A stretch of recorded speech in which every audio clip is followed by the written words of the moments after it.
Cet épisode aborde le choix de ne pas avoir d'enfant, l'IVG et les traumas liés à l'enfance. Nous vous invitons à l'écouter avec vigilance.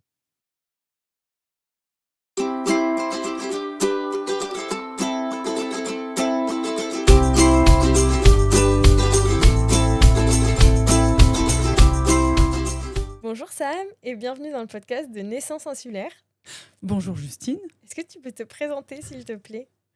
Bien sûr, alors Sam Olivier, je suis calédonienne, d'une famille éclectique complètement calédonienne, à l'effigie de ce qu'on retrouve partout dans le pays. Et je suis très heureuse d'être invitée sur votre charmant petit plateau Oui, pour merci parler à toi. de naissance, non-naissance insulaire. Mais justement, aujourd'hui, on va parler de non-naissance insulaire parce que toi, comme tu le dis, je reprends tes termes, tu es stérilisée. C'est ça, comme les chats, comme les chiens, tout pareil. Ouais, je reprends les termes de Sam, donc venez pas dans les commentaires attraper ma veste.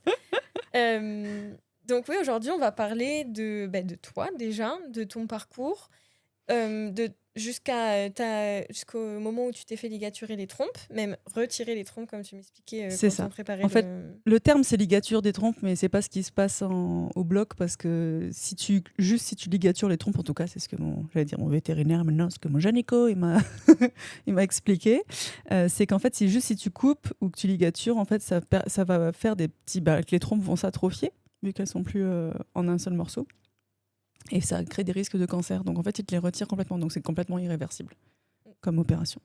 Ok, donc c'est bon à savoir. Pas comme la vasectomie. Pas comme la vasectomie, ouais. D'accord, messieurs. Et encore, c'est pas tellement réversible que ça non plus. Mais c'est un autre sujet. C'est un autre sujet. Donc oui, tu nous dis, est-ce que t'as quel âge ? Alors, dans ma tête... Dans ta tête et en vrai. Non, j'ai 35 ans. Tu as 35 ans et quand est-ce que tu t'es fait ligaturer les trompes ? Je me suis fait ligaturer les trompes il y a 2 ans. Ouais, entre mes 32 et 33, je crois. Je sais plus trop exactement. J'aurais dû me marquer la date d'anniversaire d'aide de mes trompes. Les garder dans un pot de formol. Ok, et est-ce que tu peux nous parler un peu de toi, Sam, mais quand tu étais petite, tu as grandi dans quel environnement ? C'était quoi pour toi la vision de la parentalité ? Parce que pour qu'on comprenne bien, tu t'es fait ligaturer les trompes, mais tu n'as pas d'enfant biologique et tu ne veux pas d'enfant. C'est ça. En fait, c'était un parcours un peu du combattant, pour le coup, pour réussir à me faire stériliser. Donc, en fait, mon enfance, comme beaucoup, je pense, en Calédonie, assez originale, un peu... originale, ça l'est pas tellement ici, mais en fait, avec des parents un peu yo-yo, un peu trimballés dans tous les sens, et puis... des parents très jeunes. On a beaucoup en Calédonie des parents qui mettent non qui font désolé. Alors je vais souvent parler comme si je parlais des animaux, mais c'est juste parce que je m'occupe beaucoup des animaux et du coup ça me fait des erreurs professionnelles de langage. mais en fait oui, quand en Calédonie ou comme dans tous les pays chauds en général, les adultes choisissent ou choisissent pas, mais en tout cas font des enfants souvent très jeunes.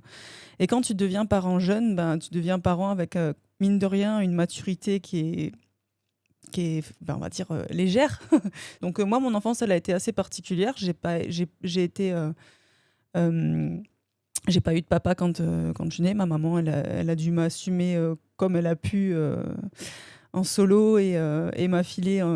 comme elle était très jeune, elle avait 20 ans quand elle m'a eu, elle m'a filé à mes grands-parents qui se sont occupés de moi dans mes premières années. Le temps qu'elle se stabilise, elle m'a récupérée, etc. Mais c'est vrai que même le fait d'être un peu baladée entre foyers, après j'ai eu un papa, mon papa, il a à peine 16 ans d'écart avec moi, donc quand je suis rentrée dans sa vie, il avait 18 ans et moi j'avais 2 ans et demi.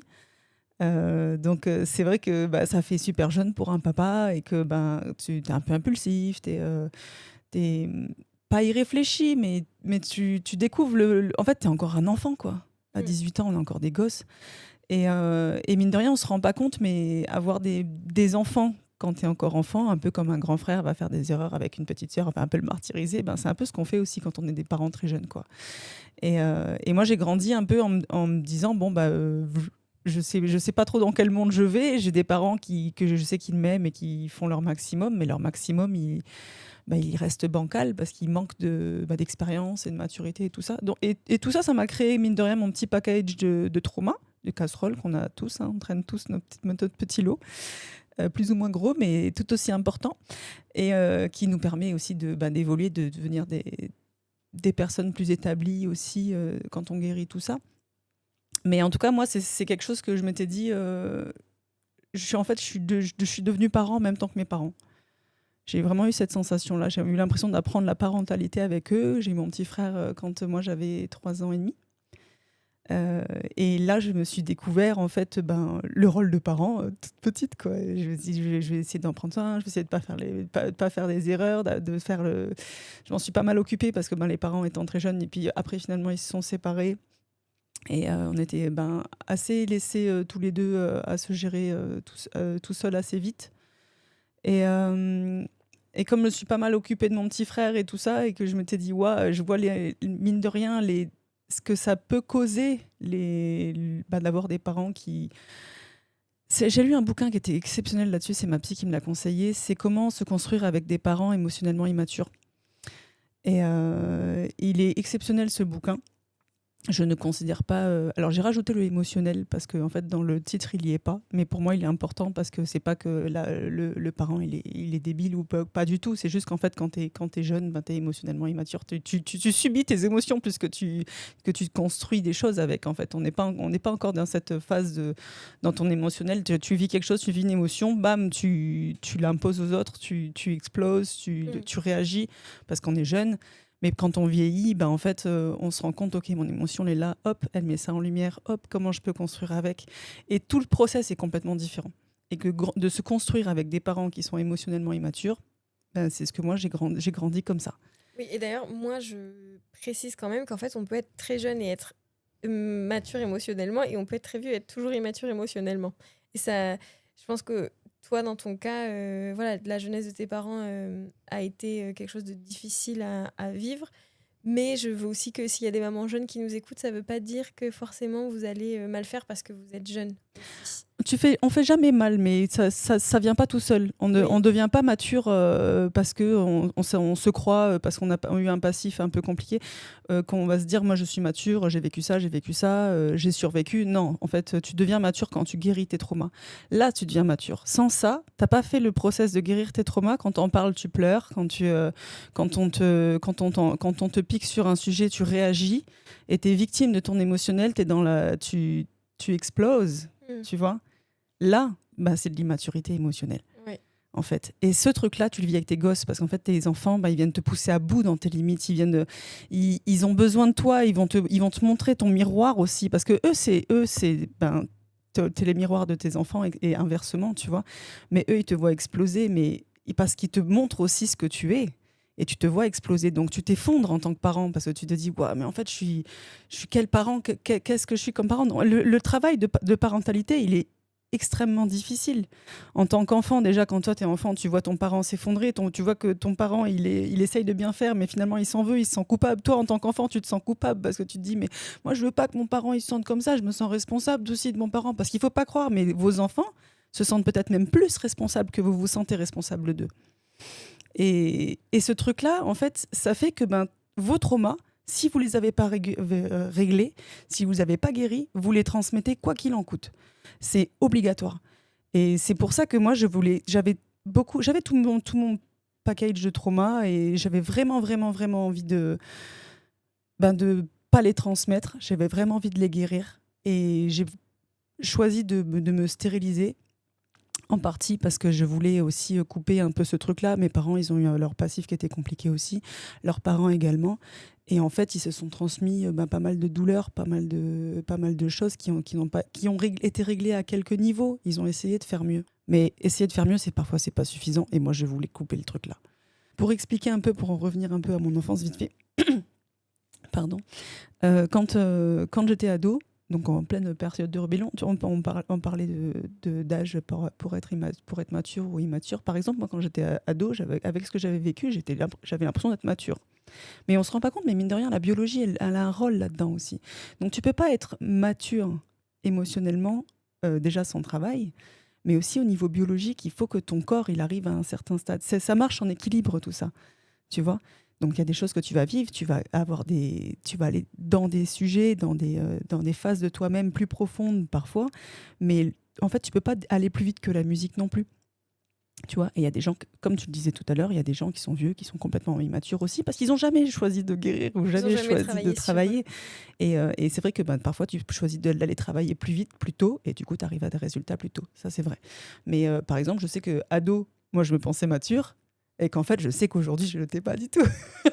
Mais c'est juste que, en fait, on s'en rend compte que la maturité n'a pas la même connotation Non, mais la pour tout le maturité, monde, c'est tu vois. pas juste payer ses impôts, être bien sous tout rapport et être. Enfin, ça n'a rien à Et voir en c'est pas fait. juste être dur à la douleur aussi. Ouais, c'est ça, oui. Parce qu'il y a beaucoup de gens qui se pensent matures parce que ils ont survécu, parce qu'ils ont été durs à la Mm. douleur, parce que pour moi, en tout cas, moi c'est pas comme ça que je vois le truc. Je vois vraiment la maturité comme le fait que tu n'es plus victime de ton émotionnel. Attention, ça veut pas dire que tu ne ressens plus rien. Tu ressens toujours avec la même intensité. Moi, enfin, je veux dire, je me pense pas plus mature que quelqu'un d'autre. Hein. C'est pas du tout ce que je dis. C'est juste que j'ai étudié vachement le sujet parce que ça m'intéressait. Puis c'est le travail qu'on faisait avec mes thérapeutes. Et c'est vrai qu'en fait, le côté émotionnel, tant que tu en es victime, tant que c'est ton émotion qui commande tes réactions, ton discours, ta façon d'être, tu n'es pas considéré comme émotionnellement mature. Je sais pas si C'est très c'est... clair. Ok. Et du coup, quand j'étais ado, donc je me croyais mature, je m'étais dit, moi, je voudrais pas d'enfant parce que comme j'étais à moitié adoptée, un peu trimballée et tout, etc., et que pour moi, mon enfance avait été difficile. Je trouve que ma vie adulte est plus facile. Mhm. J'ai vécu mon enfance de manière assez difficile. Et je m'étais dit, ado, si je devais avoir un enfant, parce que j'adore quand même les enfants, faut pas qu'on mélange tout non plus, et qu'on Oui, fasse des non, mais clichés ne trop pas vite. vouloir d'enfants, ça ne veut pas dire Voilà. détester les enfants. On va mettre ça à plat tout de suite. Il y en a aussi Mm. qui n'ont pas d'atomes crochus avec les enfants. On est toutes différentes là-dessus. En tout cas, c'est pas mon cas. Moi, Oui, mais ce que je veux dire, c'est que j'adore les gosses. ça Ouais. va pas forcément ensemble. C'est Voilà. ça, j'adore les gosses, et quand j'étais ado, je m'étais dit, moi, j'aimerais beaucoup avoir ma famille et j'aimerais beaucoup adopter, mais je veux surtout pas me sentir responsable de mettre au monde un être qui, je vais peut-être reproduire des erreurs et que je vais me sentir responsable de cette vie. En fait, c'était le côté de me sentir responsable, parce que moi, quand j'étais petite et jusqu'à très tard, même adulte, jusqu'à mes 27 ans quasiment, je me sentais euh, coupable d'être en vie. En fait, c'est vraiment ce que j'ai ressenti pendant. Enfin, au plus loin que je me souvienne, à chaque fois que j'ai soufflé des bougies sur un gâteau d'anniversaire, que j'ai vu une étoile filante, mon vœu c'était j'aimerais trouver ma place, me sentir à ma place, etc. Et ça a toujours été ce truc de légitimité qui. Et j'avais l'impression que si j'étais pas là, ça aurait été beaucoup plus simple pour mes parents. Et en fait, ce truc-là, je m'étais dit, mais jamais, jamais, je me sentais tellement coupable d'être en vie. Jamais, jamais, je m'étais dit, je veux surtout pas me sentir responsable. S'imagine, tu mets au monde un enfant qui te dit, mais pourquoi t'as fait ça? Je me sens coupable, je me sens malheureux d'être là. Pourquoi tu m'as mis au monde, en fait? Et en fait, j'ai grandi avec cette idée-là. C'est plus ce que je pense aujourd'hui. Mais en tout cas, c'est ce qui a fait que, ado, je voulais déjà pas d'enfant. Et après, effectivement, quand tu as une idée qui germe, on va dire, tu as toute une forêt qui se construit autour, tu vois. Donc, j'ai des convictions qu'on m'a transmises, que ma famille qui m'a permis aussi d'avoir une vie, même si j'ai eu des choses à régler, qu'on a eu des choses à régler tous ensemble. Hein, les traumas, c'est une question intergénérationnelle qui concerne l'enfant et les parents, et que tu guéris tous ensemble, etc., quand tu as la chance de pouvoir le guérir ensemble et tout ça. Mais du coup, ils m'ont aussi donné plein de belles choses. Et franchement, j'ai pas forcément apprécié mon enfance dans certains points. Comme à côté de ça, je me dis, mais j'ai une enfance magnifique dans un pays magnifique avec des parents magnifiques que j'adore. Mes parents, je suis tellement fière de ce qu'ils sont et de ce qu'ils deviennent et des personnes qu'ils sont. Et si je devais me réincarner, peut-être je les choisirais encore comme parents, tu vois. Mais, euh, mais c'est vrai qu'ils m'ont transmis aussi énormément de convictions et de belles choses. Et dans ces convictions-là, il y a la nature. Moi, quand mon papa, il nous récupérait à l'école tous les mercredis après-midi, il nous chopait, on montait dans le camion, on avait un sandwich, on allait à la rivière ou à la plage, et en fait, on avait les sacs poubelles, on nettoyait toutes les plages ou les îlots. Et une fois qu'on avait terminé nos 2 heures de ramassage de déchets, et ben on prenait le pique-nique, on profitait du spot et donc en fait ça c'était hyper déjà important, hyper on va dire inscrit dans notre équilibre familial et puis de prendre soin voilà de la planète, des animaux. Ma mère adore les animaux et en a toujours eu et c'est vrai que moi aujourd'hui c'est devenu carrément aussi mon enfant. Mon enfant à moi, m'occuper des animaux et de ceux un peu laissés pour compte, parce que il y a pas que les humains qui aussi ont parfois laissé pour compte, il y a aussi beaucoup les animaux, et c'est quelque chose qui est hyper important pour moi, et c'est mon bébé à moi. Oui, toi, tu as fondé un refuge C'est ça, animalier. c'est ça, avec l'association SOS Titi, on a mis en place, on a installé le refuge Le Nichoir de l'Espoir, qui est clairement mon bébé pour moi, et puis juste que ce refuge ou pas, en fait, juste en fait la cause qu'on défend, c'est pour moi c'est mon bébé, quoi. C'est pas, je me l'approprie pas, hein, mais c'est mon bébé émotionnellement, c'est ce que j'ai envie de prendre soin j'ai envie de prendre soin de ceux qui sont laissés pour compte, et les animaux sont hyper. C'est un autre sujet, mais Ouais, mais c'est c'est quand même en écho avec ton histoire. ouais complètement. Parce que mine de rien, on fonctionne tous comme des éponges et des diapasons un peu les uns envers les autres. On va tous s'imprégner les uns des autres et s'accorder et se faire résonner en fait quelque part. Et c'est vrai que si on va chercher super loin, en fait, tu dis ouais, mais elle a fait ça parce que il y a eu ça, mais au fond d'elle, elle l'aurait pas. Mais en fait, on fonctionne tous comme ça. On va tous fonctionner à travers notre prisme. Et c'est vrai que moi, mon prisme à moi, la solitude que peut ressentir un animal abandonné ou laissé pour compte ou à qui on donne pas l'attention qu'il a besoin, oui, ça résonne avec mon histoire. Oui, c'est cette injustice en fait. C'est cette injustice qui est parfois pas volontaire parce Oui, oui, que non, mais on n'est pas là pour faire ouais, imposer à qui que ce soit. je sais, mais Mais j'appuie dessus parce que oui, c'est volontaire de ma part d'appuyer dessus parce qu'en fait, il y a beaucoup de gens qui adorent les animaux, qui adorent leurs enfants.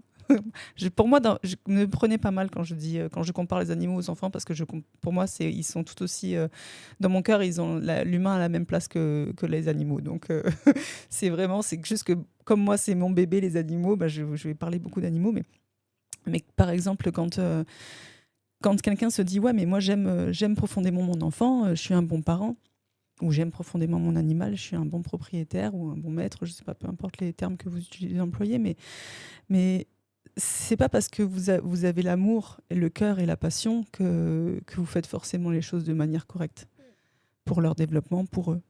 Et mine de rien, quand toi t'es pas enfant et que tu as grandi avec des parents, que tu te dis mais c'est pas vrai, mes parents ils ont pas fait de leur mieux et tout, mais à leur niveau, à ce moment-là, eux ils pensaient que c'était ça le mieux, tu vois. oui, effectivement, la plupart des parents font de leur mieux avec ce qu'ils ont et ce qu'ils ont appris. Après aussi, tu as le côté, il y a des gens qui ont des démons, mais je parle pas de démons en mal ou en Oui, bien, oui. je parle juste, il y a des gens qui ont des traumas, des gens, après on n'est pas peut-être par là pour développer sur la psychologie détaillée comme ça, Ouais, ce des sera gens un autre épisode. des gens qui ont des pets, mais si, il y a certainement un pourcentage de gens qui sont profondément pas bons. Oui. Tout ça, c'est encore autre chose. On va aller regarder Mindhunter sur Netflix pour essayer de déchiffrer tout ça. Mais en dehors de ça, je pense vraiment que les parents, en termes généraux, ceux qui choisissent de devenir parents, Oui, c'est ça. En fait, je veux pas qu'on dise tous les parents sont bons et font de leur mieux parce que non.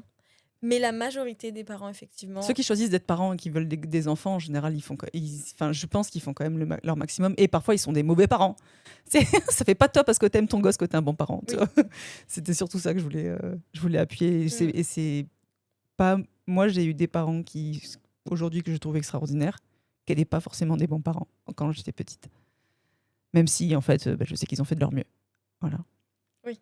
Mais c'est plus facile aussi, même pour toi en tant qu'enfant, de te dire mais si en fait ils m'aimaient et puis ils ont fait de leur mieux et c'est ok et moi je ferai encore mieux, et c'est peut-être ce qu'ils se sont dit eux aussi, Mm. tu vois. C'est ouais. Jouer avec les traumas comme ça. Oui, non, mais après, c'est. Moi je me suis dit que je ferais pas mieux, donc je me suis dit oui, on va couper. Je prendrai pas le risque. Donc j'ai Ok. décidé de couper. Après j'ai eu de la chance aussi parce que j'ai demandé alors là, on n'est pas tout dans mes croyances, moi je crois beaucoup à l'énergie et tout ça, et dans mes petites demandes à l'univers, j'avais demandé de rencontrer un, un papa qui avait déjà un enfant. Comme ça, même si mon choix était de ne pas avoir d'enfant à moi, et de me sentir responsable de cette vie, même si je me sens quelque part responsable aussi, parce que maintenant je suis rentrée dans le rôle de parent aussi quelque part. Mais donc du coup j'ai rencontré cet homme-là qui avait déjà un enfant, un petit garçon.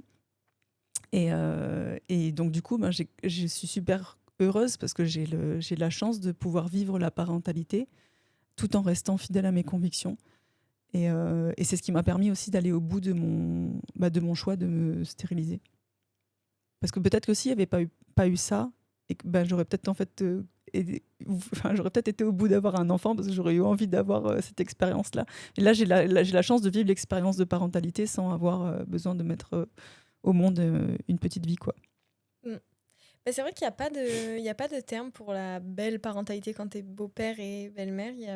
En tout cas, je ne l'ai pas à ma connaissance. Mais oui, effectivement, C'est un rôle de parent aussi, hein. C'est un rôle de parent à part entière parce qu'en fait, dans le foyer, en tout cas, moi, c'est comme ça que je l'ai vécu de chez moi en tant que petite, en tant qu'enfant. Moi, je sais que dans le foyer, tu avais l'équilibre maman, beau-papa et l'équilibre papa, belle-maman. Et qu'en fait, cet équilibre-là, le rôle, il reste quand même du rôle parent-enfant. Quand l'adulte dit quelque chose, ça fait partie du cadre qui est instauré dans le foyer. Et ce cadre, il vient des parents. Et l'enfant, son rôle, c'est d'aller tester les limites des parents. Et le parent, c'est de mettre des limites à l'enfant. Et en fait, pour moi, ce rôle-là, pour moi, c'est de la parentalité à un certain degré.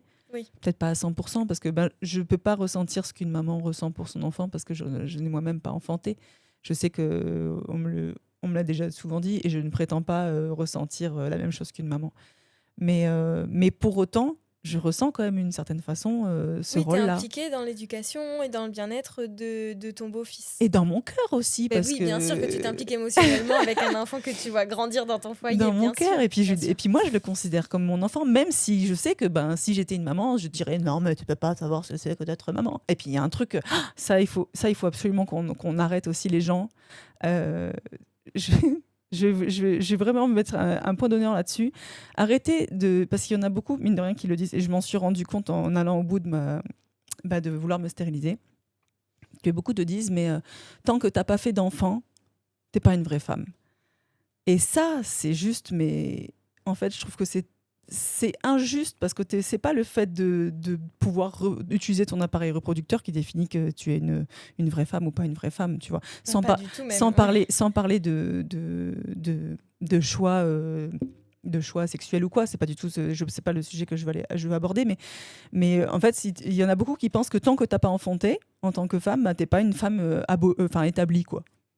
Et ça, je trouve que c'est pas juste parce que moi, je me considère comme une femme établie et je me sens bien dans mon corps par rapport à tout ça. Alors, c'est vrai, par contre, que biologiquement, et c'est aussi une des raisons qui ont fait que je me suis faite stériliser, c'est que biologiquement, ton corps appelle à ce que tu fasses un enfant. Toutes tes cellules, elles sont là. Voilà, c'est l'horloge biologique. Il est l'heure de faire des enfants. Tu veux materner. Ouais, grave. Et c'est aussi ce qui m'a poussée à me faire stériliser parce que c'est mine de rien, t'as tout ton corps qui se ligue contre tes convictions en mode de oui, c'est l'heure, il faut que tu fasses des enfants et tout, le moindre enfant qui passe et tu le sens à la ronde, t'as envie de le pouponner, t'as envie de ressentir le grandir dans ton ventre, t'as envie de vivre l'accouchement, t'as envie de vivre toutes ces choses-là. Moi, j'ai eu envie de les vivre, vraiment. Et c'est justement parce que cette envie devenait de plus en plus grande qu'il a fallu que je stoppe parce que je voulais rester fidèle à mes convictions. Je voulais pas sortir de mes convictions parce qu'en fait j'aurais été victime de ma biologie, quoi. Je voulais pas ça. Ouais, tu sentais, corrige-moi si je me trompe, mais toi tu sentais que dans ton cas, ce désir d'enfant, c'était vraiment purement dans ton cerveau plus primitif, instinctif, complètement biologique. Et que dans toute ta raison, toi, c'était non. C'était non. Pour plein de raisons qui t'appartiennent, notamment ton enfance, tes convictions écologiques.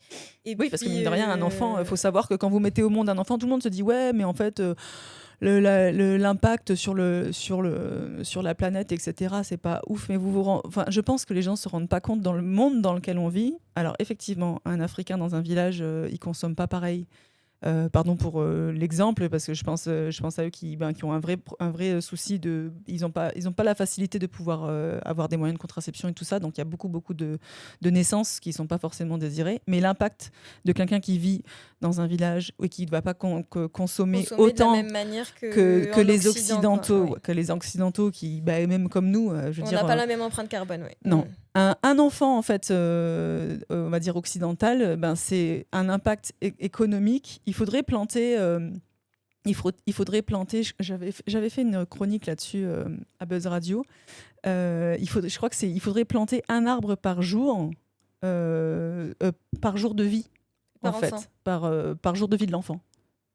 Pour pouvoir en fait compenser son empreinte carbone.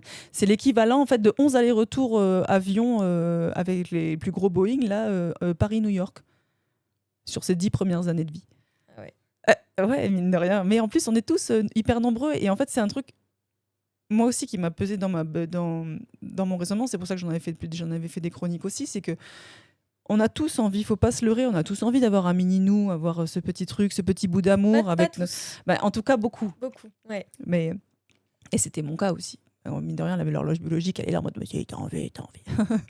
Et en fait, c'est aussi j'ai essayé de me convaincre aussi avec ces données-là, de me dire non, il faut que tu restes dans tes convictions parce que regarde en plus mine de rien ça va être un sacré empreinte carbone, c'est pas ce que tu défends. Moi, j'essaye à mon niveau de planter des arbres, de faire du nettoyage, de recycler, pour justement essayer de laisser un monde meilleur à ceux qui font des enfants et de faire mon maximum pour que ce monde soit vivable pour ceux qui sont en train d'arriver et qui arriveront encore. Et heureusement qu'il y a des gens qui font des enfants, parce que sinon, pour moi, s'ils étaient tous comme moi, l'humanité s'arrêterait. Mais je me bats au quotidien pour faire un monde meilleur à mon niveau, comme je peux. Et je m'étais dit que si je mettais au monde un enfant, en fait, ça rentrait pas dans ce combat-là. Parce que ça s'alignait pas avec tes valeurs. Ça s'alignait pas avec mes valeurs. Et puis, mine de rien, j'allais polluer encore plus. Voilà. Donc, en fait, c'est bien de faire des enfants, c'est bien d'avoir les yeux ouverts sur tout. En fait, c'est bien d'avoir une conscience globale de tous les sujets. Parce que, évidemment, la vie, il n'y a rien de plus beau. Mais c'est bien aussi de prendre conscience, si je fais un enfant, peut-être que je vais consommer de manière peut-être plus écologique, plus respectueuse de l'environnement pour eux. Ou alors essayer de trouver des moyens pour dépolluer la planète. Mais en tout cas, pour qu'eux, ils puissent avoir une vie où dans 50 ans, ils ne vont pas se battre les uns les autres pour les ressources, quoi. Parce que mine de rien, c'est un vrai sujet. On n'en parle pas. C'est un vrai sujet et c'est bien d'avoir conscience que si on veut sauver la planète pour nos enfants, là, il va falloir faire des efforts tous. Ah, mais carrément. Et même, je pense que si on fait tous des carrément. efforts. Déjà, planter un arbre par jour de vie de l'enfant. Et consommer de manière plus raisonnable, ça peut être juste ça aussi. Commencer par ça, c'est déjà pas mal. Oui, complètement. Bon, petit message écolo. Ouais, pardon, désolé. Du coup, je suis profondément écolo aussi. Enfin, à mon degré, je suis critiquable comme plein de monde, mais comme tout le monde en fait. Mais à mon degré, je fais de mon mieux. Tu fais de ton mieux. C'est ça le plus important. Mais je crois que depuis le début des épisodes, on l'a dit à chaque épisode en fait, on fait de son mieux. C'est bien, c'est ça qu'il faut. Et donc toi, en fait, tu as senti que cette opération... Faire de son mieux, c'est pas toujours suffisant. C'est pas toujours suffisant, mais on a le mérite de le faire et d'en être conscient. Mais donc ouais, tu sentais qu'en fait, cette opération, c'était pas juste comme prendre une contraception. Ça t'a... Tu savais qu'en fait, si tu concrétisais physiquement cette opération pour ne plus avoir d'enfant, ça allait faire taire cette petite voix. Complètement. Okay. Complètement ça. Et puis aussi, pas que la petite voix interne, mais toutes les petites voix qui sont autour de nous en mode « Alors, c'est quand que tu vas devenir maman? C'est quand que tu fais des enfants ?» Cette pression sociale qui te dit « Non, mais tu sais, moi, j'aimerais tellement pouvoir faire des enfants. Si je pouvais, j'en ferais et tout ça. Toi, que tu peux, est-ce que tu fais des enfants et tout ?» Ouais, non, oui, en fait, cette pression sociale, en fait, faut la taire. Cette voix-là, surtout même avant celle biologique, parce que celle-là, elle t'appartient pas, quoi. Elle nous appartient pas et elle a aucun mérite qu'on l'entende, en fait. C'est juste c'est ton corps, cette pression sociale. Voilà. En fait, cette pression sociale, il faudrait qu'elle s'arrête, ou alors qu'on arrête de lui donner de l'importance. Et moi, j'ai choisi d'arrêter de lui donner de l'importance. Et maintenant, je suis fière quand on me dit « Alors, les enfants, je suis stérilisée. » Alors, je prends plaisir à dire d'abord « Je suis stérile ». Comme ça, je regarde parce que la personne se dit « Oh, elle ne peut pas faire d'enfant, la pauvre. » Mais non, en fait, après, j'explique que c'était mon choix et tout. Mais Parce qu'en fait, ces gens-là, ils méritent d'être mis dans des D'être situations mal de à malaise, l'aise. ouais. Oui, parce que peut-être qu'un Parce jour, qu'ils te ils mettent, poseront la question à une personne oui, qui est parce vraiment qu'ils dans te la mettent mal à détresse. l'aise. Ils te Mais mettent en mal à fait, oui, l'aise. on arrêtait de parler du corps des femmes aux femmes parce que si c'est pas ta meilleure copine, bah, t'as aucune raison de poser la question et occupe-toi de tes affaires, quoi, tu vois. Non, puis en fait, ça concerne, en fait, si la personne elle a envie de parler de ça avec toi, elle va Exactement. te le dire. Elle va te dire, ça vient d'elle, faut que ça Et vienne puis il y a d'elle. une manière d'aborder les choses et une manière de Puis dire. tu sais pas, en fait, on sait pas. Tu peux pas dire alors c'est pour quand les enfants. Tu sais pas s'il faut. Ça fait 10 ans que la dame elle essaye et que peut-être qu'elle a perdu son enfant. Peut-être que il y a des millions de raisons qui font que tu n'as pas le droit de poser cette question. Donc s'il vous plaît, en fait, arrêtez. C'est pour quand les enfants. Quand est-ce que tu deviens maman. C'est quand que t'en fais un. Ah ouais, mais je Le suis juste en complètement fait, d'accord. ça devrait être interdit carrément. On Oui, met des parce amendes. que ouais, et toi dans ton cas, c'est juste que on te demande de te justifier sur tes choix, sur ton corps. C'était plus difficile avant que je sois stérilisée en fait. Ouais. Parce que quand j'expliquais Les gens pourquoi essaient j'en de te voulais pas, convaincre. essayaient de me convaincre en fait. C'est un truc de fou. C'est un peu comme ces gens qui essaient de te convaincre de boire en soirée, tu vois. Non, ce soir je bois pas. Mais si, allez, tu vas voir, c'est super bien, vas-y, bois, tu vas être dans l'ambiance et tout. Mais c'est un peu pareil avec les gosses. Tu sais. Tu fais très Non, bien la mais voix des gens chiants. Ouais, pour le coup, je suis végétarienne. Enfin, j'avoue, il m'arrive de manger du poisson quand mon frère pêche du poisson et me ramène à la maison. Mais en fait, je suis végétarienne par conviction. J'adore le poisson, j'adore la viande, mais par conviction, je choisis de pas en manger parce que je trouve que tout le commerce autour de ça, il est pas louable et il est même très dramatique par rapport aux conditions d'élevage, etc. Mais petit aparté, c'est un peu pareil que quand tu es en soirée, que tu dis moi je mange pas de viande à la quoi, mais attends, mais la salade elle a une âme, mais tu te rends pas compte, non mais c'est vachement chiant et tout, tu vois pas que tu fais bande à part, ça embête tout le monde. En fait maintenant je dis plus rien, je mange juste le riz de mon côté. Ouais, mais en plus, franchement, quand tu dis rien, les gens ils s'en aperçoivent. Ah oui, c'est ça. Mais en fait, ce truc-là de vouloir donner son avis et de vouloir inclure la personne différente dans un groupe, faudrait que ça s'arrête, quoi. Faudrait que les gens se rendent compte que c'est pas ok. On a le droit d'être différent. Oui, on a le droit d'être différent, c'est vrai. Et toi, du coup, tu as voulu assumer ta différence de ne pas vouloir être mère. Oui. Et Non. De ne pas vouloir enfanter. De ne pas vouloir enfanter. Oui, pardon, excuse-moi. C'est ça son importance. Oui. Donc, tu es allé au bout de cette décision de ne pas vouloir enfanter. Et ça s'est passé comment ? En fait, ça a été difficile parce que j'étais... Pardon, tu voulais terminer ta phrase ? Non, mais juste, en fait, c'était comment ton parcours en Nouvelle-Calédonie pour réussir à te faire ligaturer les trompes ? Parce qu'on sait que c'est compliqué. Ouais. Compliqué, jeune, pas d'enfant. Parce que le patriarcat aime bien donner des avis sur oui, le corps parce que des femmes. les génicaux aussi, des fois, ils te disent non, mais quand même, arrêtez, c'est pas possible de faire ça. Et franchement, même dans le cursus médical, tu dis mais c'est pas possible que ces gens-là, ils aient des discours pareils, quoi. Enfin bref. On va pas citer ce genre de choses et donner plus d'importance à ça parce qu'on va essayer d'optimiser le temps de parole. Mais en gros, quand j'ai choisi de ne plus pouvoir enfanter, j'ai été voir j'ai mon gynéco traitant qui m'a dit clairement non, puis qui a été très désagréable qui m'a presque jugé d'irresponsable et d'égoïste dans mes choix. Et ce truc de devoir se batailler pour expliquer pourquoi et tout ça. Donc j'ai vu en tout 5 gynécos en Calédonie. Et en fait, j'étais très... En fait, on m'avait dit que quelqu'un avait réussi à se stériliser, se ligaturer les trompes en Calédonie en n'ayant pas d'enfant et jeune. Donc je savais que c'était possible. J'arrivais pas à contacter cette personne, on m'avait donné son numéro, j'ai pas réussi à la contacter, j'ai vécu ça seule. Mais en fait, seule, on va dire pas guidée, parce que c'est vrai que c'est chouette de se dire, mais la personne, elle l'a vécu, et si tu as des questions et tout. Et du coup, en fait, j'ai cherché, j'ai fini par trouver le fameux gynéco qui a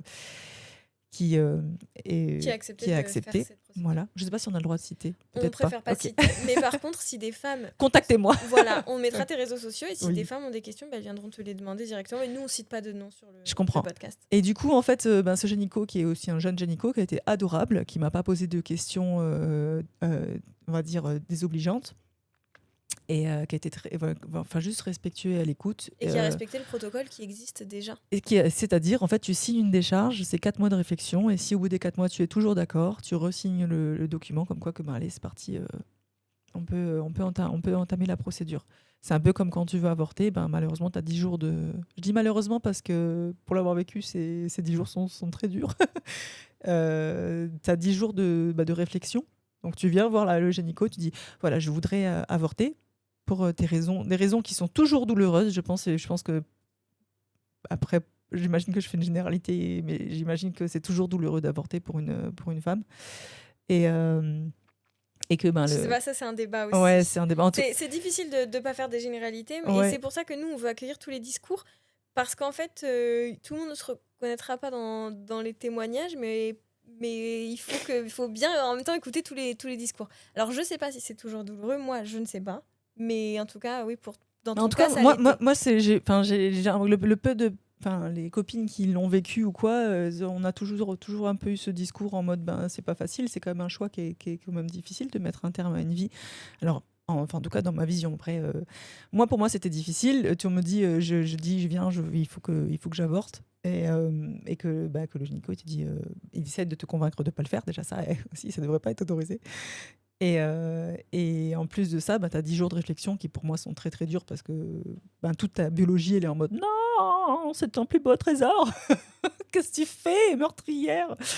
Enfin bref, c'est un autre débat. Mais du coup, comme pour ces 10 jours-là, quand tu choisis d'avorter de réflexions qui sont obligatoires, et tu as les 4 mois de réflexion obligatoire quand tu veux te faire ligaturer les trompes.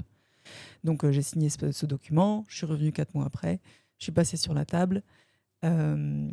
Je savais pas trop à quoi m'attendre au niveau douleur, au niveau et j'ai eu des doutes mais horribles parce que ton corps se ligue contre toi quoi. Toute ta biologie elle est là en mode non, fais pas ça. Parce que c'est une opération qui reste lourde pour une femme parce que en fait c'est pas la vasectomie, c'est une anesthésie locale, ils font un petit point de suture et puis c'est fini, ça dure 20 minutes. C'est pas du tout le cas pour puis t'as pas de convalescence.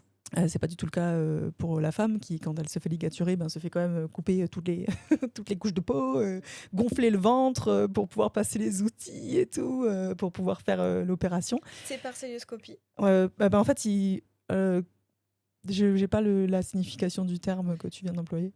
Est-ce que tu as une grande cicatrice ou est-ce que tu as plusieurs Non, aiguilles tu as 3 cicatrices en fait, c'est ça. 3 petits points. Ouais, c'est par tu en as un dans le nombril et puis. Oui, il te gonfle le ventre c'est d'air ça, et voilà. en fait, tu as des petits appareils. Ça met une ambiance après, dans les jours qui suivent. Il faut évacuer l'air, ouais. C'est ça.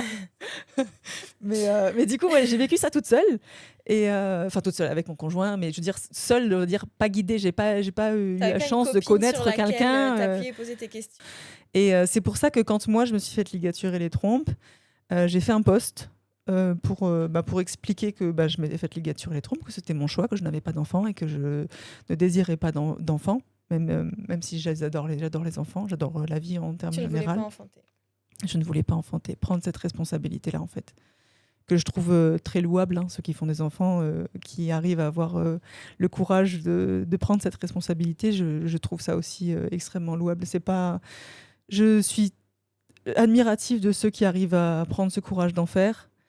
Et je suis aussi, je me dis aussi, je suis aussi admirative de celles qui arrivent à choisir de ne pas en faire aussi, et de rester fidèle à ce qu'elles ressentent, parce qu'en fait c'est ça, c'est propre à chacun, c'est tu restes fidèle à ce que tu ressens. Moi je ressens profondément l'envie d'être maman par exemple, tu deviens maman, et puis il y en a qui ressentent profondément l'envie d'autre chose et qui deviennent autre chose.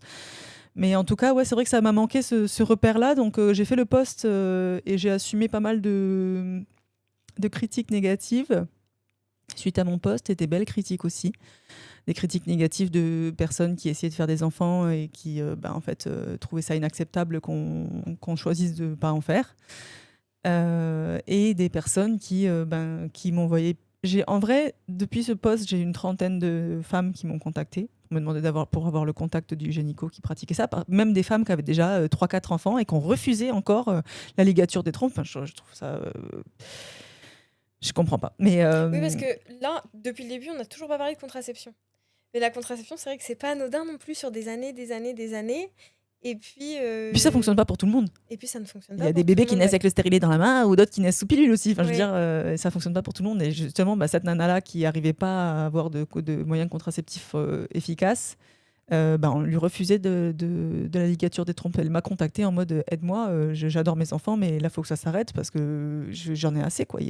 Ma famille est assez grande, je ne veux pas retomber enceinte. Comment t'as fait quoi? Et du coup, j'ai pu donner le contact de je vais dire vétérinaire, du gynéco. Oui, n'allez pas voir le vétérinaire. Et ouais, non, c'est pas la même chose. Et idem pour des femmes qui, comme moi, n'ont pas d'enfants et souhaitent ne pas en avoir pour leurs raisons qui leur sont propres et qui sont respectables tout autant. Et je suis super fière d'avoir fait ce post, même si j'ai essuyé quelques critiques et quelques messages d'incompréhension, parce que c'est jamais vraiment de la haine pure. C'est pour moi, dans la vie, c'est surtout qu'une question d'inconscience. Je pense que les gens qui sont méchants, c'est qu'ils manquent de conscience sur un sujet et qui manquent de conscience sur une situation, de recul. Et du coup, j'ai pas de problème avec ces gens-là qui m'ont envoyé des messages méchants ou pas agréables. En tout cas, je comprends. On est tous différents là-dessus et puis c'est OK. Ouais. Mais c'est pour ça aussi qu'on voulait te donner la parole, parce qu'en fait, nous, c'est Solène qui avait vu ton post et qui s'en rappelait plusieurs années après, tu Ouais, vois. ça fait longtemps, ça fait du coup Ouais. plus de 2 ans. Et quand on a fait le podcast, alors oui, c'est un podcast de parentalité, mais ça fait partie des parcours de parentalité ou non-parentalité, justement. On trouve que ton témoignage, il est hyper important. Et c'est hyper intéressant aussi d'avoir le cheminement, et que certaines femmes qui ne désirent pas avoir d'enfants et qui ne peuvent pas avoir de contraception, qui réagissent mal à la contraception, ou qui ne veulent pas avoir de contraception, puissent savoir que c'est une option qui existe. Et en fait, Sam, elle l'a fait et vous pouvez lui en parler. Voilà, et franchement, merci beaucoup pour le temps de parole. Il y a aussi l'option d'adopter pour celles qui veulent aussi encore c'est un autre sujet. C'est un autre sujet, ouais. Mais merci pour le temps de parole. Et n'hésitez pas vraiment, si vous recevez des messages de personnes qui se questionnent sur le sujet, je me ferai un plaisir de pouvoir, comme pour les 30 nanas qui m'ont contacté, de leur donner mon retour sur expérience en tout cas. Et les contacts. Et tes contacts. De toute façon, nous, si tu es d'accord, on mettra tes réseaux sociaux sous la vidéo, comme ça, les personnes pourront directement... Avec plaisir. Merci beaucoup les filles pour ce que vous faites. Je ne vais pas trop applaudir pour le micro, mais j'applaudis très fort dans mon petit cœur, c'est beau. Merci de donner la parole à ce sujet qui a beaucoup, beaucoup trop de tabous autour. Merci à toi d'être venu nous livrer un peu de ton intimité, parce que c'est pas facile. Et on te souhaite plein de continuation dans tes beaux projets. Merci Justine, merci Solène. À bientôt. Tata tout le monde.